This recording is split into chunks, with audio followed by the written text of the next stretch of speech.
Hey guys, Joe here, and I'm here with my friend Richard from Essex Mortgage, and he's going to be answering you guys' questions that you guys have submitted to me.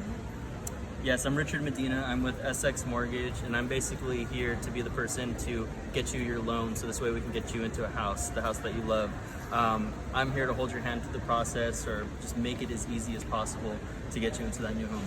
Alright, so we're going to get started with our questions.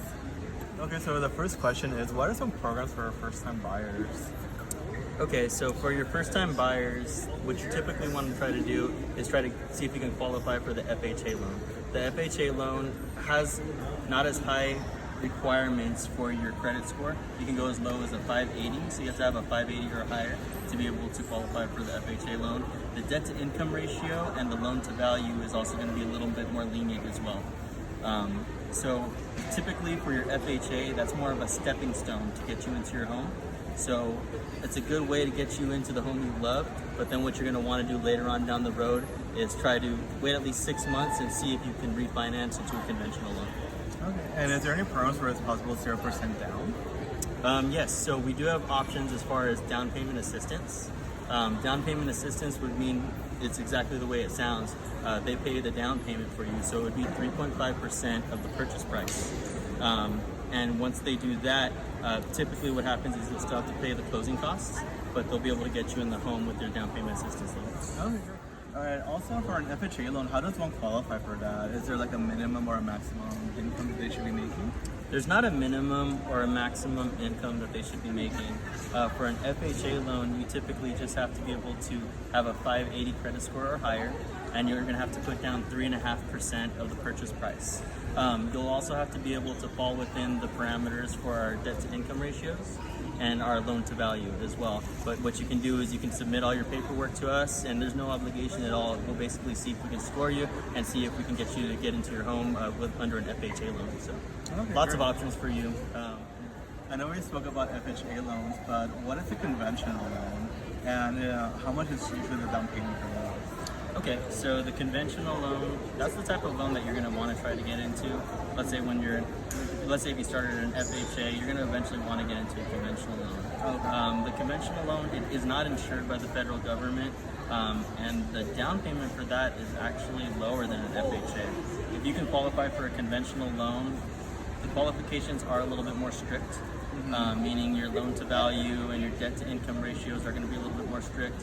Your credit score is also a little bit more strict as well. So you have to have at least a 620 or above to be able to qualify for a conventional loan. But the cool thing is you can put down as low as 3% for the conventional loan. If you can put down 20% though, then you will not have any mortgage insurance involved in your loan. So that's the good thing about the conventional loan. Eventually, after a certain amount of equity that you have in your home, you no longer have to pay mortgage insurance. So regarding investment properties, what is one of the major differences between that and a regular home? And you know what's the usual percentage that they should be saving for that?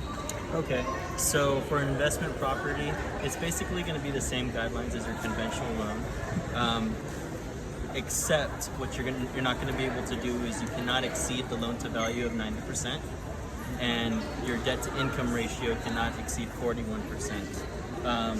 You also do need to have, like I said, it's the same as the conventional, so you have to have a 620 credit score or above. And the down payment for this is going to be higher. It's going to be a 20% down payment for this. Okay.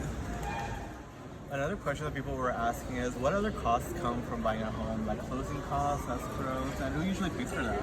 Okay, so when you're doing your closing costs, those are usually just the loan fees, the fees that are involved in the loan. So for example, it's going to be your appraisal, it's going to be your processing fee, your underwriting fee, inspection. It's all those fees that are required that come up during the loan process. And usually the buyer is going to be the one who's responsible for paying those fees. Okay. So going back and forth with the conventional and FHA loans, how much would you say someone should save up for either one of those for a down payment? Okay, so you just always have to think of the number 3% and 3.5%. Okay. So the 3% is going to be for a conventional loan, so it's going to be 3% of the purchase price. 3.5% is going to be for an FHA loan, and that's going to be 3.5% of the purchase price that you need to save up for the down payment. Nice. Something that someone wanted to know was, how do you get into a low APR from a reputable mortgage broker? So right now, the national average interest rate was at 5.7. So what you got to think is day by day that rate can change. It can go up, it can go down.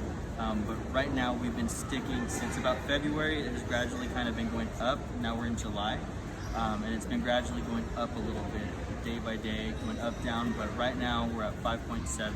So what you can do is, I would urge you to try to get into a loan now, around this time, before it kind of has a chance to go even higher than what it is. We can always work with you. We can try to see if we can do anything such as lender credits, or try to do a buy down to try to get you a better interest rate. But right now, like I said, the average rate is at about 5.7, and we might be able to work with you a little bit to kind of lower that a little bit for you. And you mentioned it has a lot to do also with their credit score. Does that make a difference? So basically, your credit score is the main determining factor of what rate we can give you. So the higher the credit score, the best rate or the better rate we can get you. Got it. Well, thank you so much for your time and answering all these questions for us. So tell me, how can someone get in contact with you if they wanted to proceed with buying a home? Of course. So the best way to contact me is you can reach out to my cell, 626-488-0575. Once again, my name is Richard Medina. My email address is rmedina@essexmortgage.com. All right, great. And we'll probably be doing this every month. So if you guys have any other questions for Richard, just send them over and then we'll get them on the next video. Sounds good. Thank you All very right. much. Thank you, guys.